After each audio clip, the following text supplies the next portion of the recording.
學生嘅創業過後，做得了乜嘅東西本學題目。桃園市太海區芝山高中就用建築紡織廠嘅概念接力操課，來驗數假期木工科畢業生嘅學習成果。一到畢業嘅學生嘅用傳統嘅工法起嘅一座木工廠，希望做好嘅就由學題目接定來做。另外12年生嘅學生嘅喺太海展出嘅模擬作品，除睇展現出佢一條學到嘅東西。先生咪希望一啲學生嘅來同太海嘅木匠手藝傳承下去。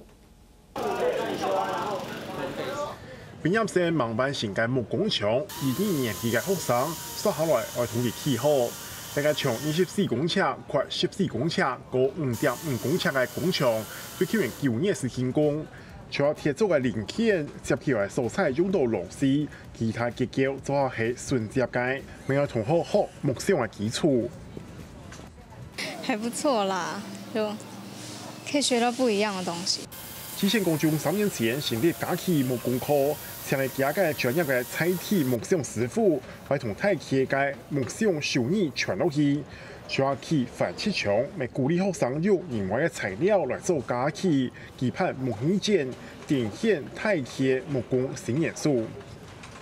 後來之後接觸之後，也覺得這件事情是非常有趣的。然後就想要繼續從事這件事，然後把它做得更好。展覽主要是以漂流木，然後還有我們廢物再利用，以棧板，然後自己拔釘子，重新結合做成了桌子。太企芝山高中假期木工科頭禮拜嘅畢業展，主題係自家工廠自家起，還有木卡小物件，淘汰可砍，環保基金會還有好角度來判。